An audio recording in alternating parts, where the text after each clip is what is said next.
grand Saint-Nicolas, patron des écoliers, apporte-moi du sucre dans mes petits souliers. Je serai excité en hyperactivité. Mes parents, ma maîtresse en seront dépités. Venez, venez, Saint-Nicolas, venez, venez, Saint-Nicolas. Venez, venez, Saint-Nicolas et tralala. Bonjour et bienvenue pour ce nouvel épisode du podcast de Miss Résurrection. Aujourd'hui, nous sommes le premier jour du mois de décembre. Les marchés de Noël ont fait leur apparition. Les rues sentent bon le chocolat chaud. Les vitrines, les rues, les maisons brillent de mille feux. Le mois de décembre, c'est aussi ce mois durant lequel les enfants courent partout, sont hyper excités, impatients à l'idée de recevoir leurs cadeaux, noyés au milieu des montagnes de friandises qui leur sont offertes. Mais sous ce vernis joyeux se cache une vérité beaucoup plus sombre. Avez-vous déjà observé le réel impact de cette orgie sucrée? Non? Imaginez une cuillerée à café de sucre. Multipliez par 1000 et vous aurez une recette savoureuse qui rendra les enfants hyperactifs, provoquera l'affaiblissement de leur système immunitaire et j'en passe, puisque la liste est loin d'être exhaustive. Alors, accrochez-vous, mes chers champions de la résurrection en devenir, car aujourd'hui, nous partons en voyage vers cette douce orgie sucrée. Ce que j'ai à vous révéler est aussi amer qu'un café sans sucre. Tom, 6 ans, va recevoir pour les différentes fêtes de Saint-Nicolas, chez ses parents, chez ses grands-parents, à l'école, des bonbons, des sucettes, des chocolats, mais aussi des cadeaux, etc. Et il est ainsi capable d'avaler l'équivalent d'environ 30 morceaux de sucre en l'espace de quelques heures. Tom change du tout au tout. Il devient agressif, colérique, court partout, hurle sur ses parents, se dispute avec ses petits copains et copines d'école. Il exaspère au passage son institutrice, son instituteur et termine en larmes, rouge comme une tomate. Ce n'est pas Tom, cet enfant, qui réagit de manière si turbulente. Habituellement, lui qui est si mignon, c'est son corps qui est en overdose de sucre. Prenons l'exemple de Julie, 14 ans. Elle adore les chocolats et plus particulièrement ceux des calendriers de l'Avent. Chaque matin, elle en dévore 2, parfois 3, parce que ce sont les périodes de fête, de Saint-Nicolas et de Noël. 1 mois plus tard, son visage est couvert de boutons. Savez-vous pourquoi? Parce que le sucre provoque des pics d'insuline qui boostent la production de sébum. Combinez ça avec les hormones des ados et vous obtenez le remake de la guerre des boutons. Conséquence, Julie évite les selfies, se sent très mal dans sa peau et s'isole. Voici la dure réalité de l'ingestion de ces chocolats festifs. Prenons le cas de Léo, 8 ans. Pendant la fête de Saint-Nicolas, il a mangé X morceaux de gâteau, une dizaine de bonbons. Le soir, il se tord de douleur et finit aux urgences.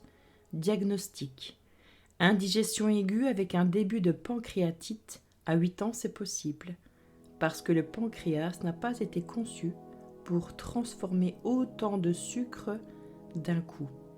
La petite Clara, âgée de 5 ans, fête son anniversaire. Ah oui, son gâteau est magnifique. Un gâteau arc-en-ciel couvert de 500 grammes de glaçage, de bonbons, etc. Elle en mange une énorme part, puis attaque les bonbons de la piñata. Quelques heures plus tard, elle vomit partout, pleure et finit allongée avec de terribles maux de tête. Sa fête d'anniversaire est ruinée. Ses parents sont paniqués. Et tout ça aurait pu être évitable. Ah, les fameux rushs de sucre. Vous avez sûrement déjà vu des enfants courir dans tous les sens après avoir mangé une poignée de bonbons.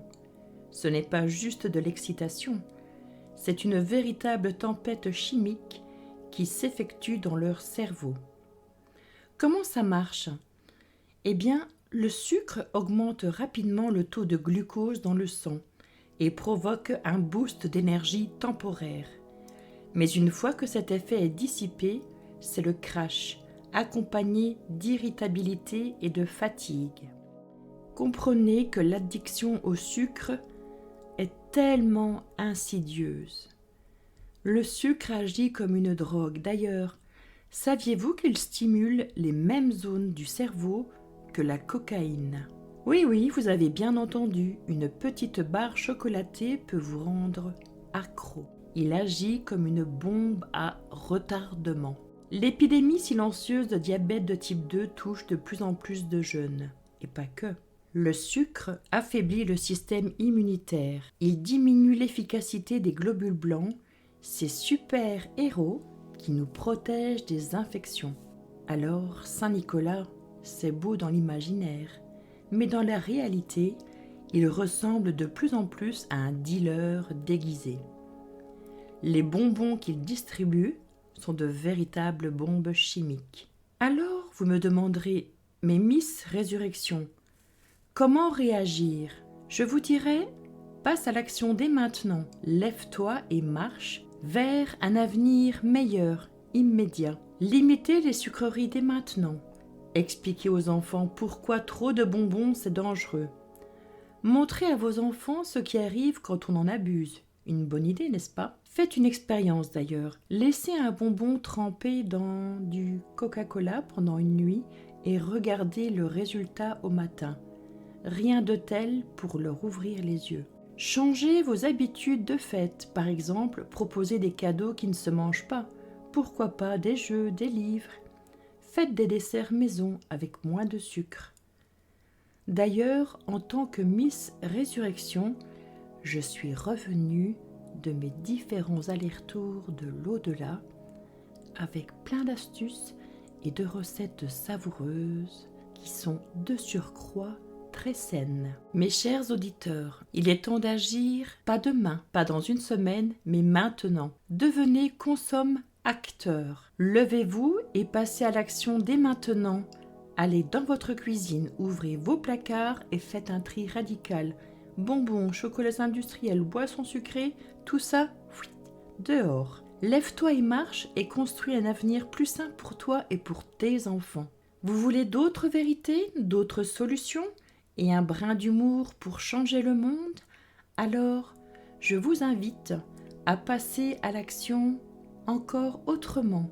Abonnez-vous à ma chaîne Miss Résurrection. Ensemble, nous pourrons changer vos habitudes et redonner un sourire authentique à vos enfants. Parce qu'après tout, une vie sans sucre, c'est une vie où l'on vit pleinement et pas à moitié. À très vite, mes chers auditeurs, pour de nouvelles vérités sucrées et non édulcorées.